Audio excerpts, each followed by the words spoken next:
Mga igsoon, aduna day kuno nag-challenge sa mga Catholic faith defenders ug sa mga kaparian sa atong mga igsoong dili Katoliko nga nag-ingon, asa kuno mabasa sa Biblia bisag usa lang ka teksto nga ang One Holy Catholic Apostolic Church tinuko ni Kristo. Ang akong ika-comment ani maison usa ni ka sign of ignorance nga pangutana. Ngano man, wala siya mag-research kano sa kining maong termino gi-employ sa simbahan, no? Gigamit sa simbahan as descriptive name. Wala siya mag-research. Ang nindot nga pangutana unta, asa mabasa sa Biblia nga ang simbahan ni gitukod ni Kristo One Holy Catholic Apostolic Church. Asa mabasa? Buti pa sabot, unsay gipruiba sa Biblia nga ang simbahan nga gitukod ni Kristo usara, one na balaan, no? Unya mo kaylap siya Catholic Universal ug apostolic, meaning nagagikan gyud sa mga apostoles. Mao nay pangutana, kung kining maong descriptive name tinuod ba ni nga description sa simbahan gitukod ni Kristo?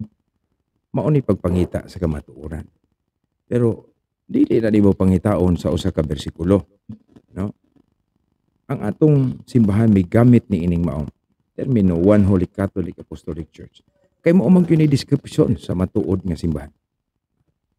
Ug naay makig-dialogue nato nga iyang supakon nga ang simbahan gitukod ni Kristo dili usa, dili holy, dili Catholic, dili apostolic. Pili man siya, wala man sila katarungan.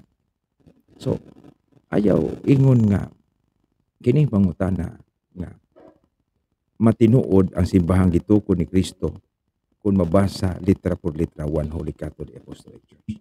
No. Mao na nga kining pangutana o hagit usa ka sign of ignorance. Wala siya masayod kanusa gigamit ang maong termino ug unsay rason nga gigamit ang maong termino. Mao na nga ug paminaw nimo murag lig-on siya nga pangutana.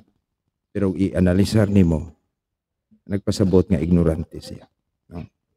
Sama pananglit ang Pilipinas, ang ngalan nga Pilipinas. Pag-o naman ning gigamit sa panahon sa mga Espanyol, pero diha na ang dapit na kining atong nasod nga ginganlag Pilipinas. Daghang mga termino nga ulahin na gigamit. Pero kanang repirado sa usa ka butang nga nag-exist na diha ang daan. Mao kining pag-ingon nato nga the church is One Holy Catholic Apostolic Church. Mao ni simbahan nga gitukod ni Kristo. Iyang description, descriptive name gani ang atong pagpasabot ni ana. Mao na nga kitang mga Katoliko nasayod man ta nga wa may lain nga simbahan gitukod ni Kristo. Ug kamong mga mag-research bisag di mo Katoliko, masayod gyud mo nga usara ka simbahan nga mo trace sa iyang sinugdanan panahon ni Kristo ug mga apostoles. Dili man gyud ang mga Protestante. Ug naay dili Katoliko, dili gyud ang imong simbahan. Ang Katoliko ra mao na nga mag-research tag maayo, pangitawon ng kamatuoran.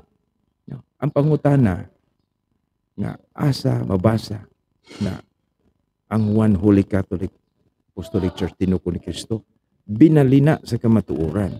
Ang imong pangutana, asa mabasa nga ang simbahan gitukod ni Kristo dunay description nga One Holy Catholic Apostolic Church.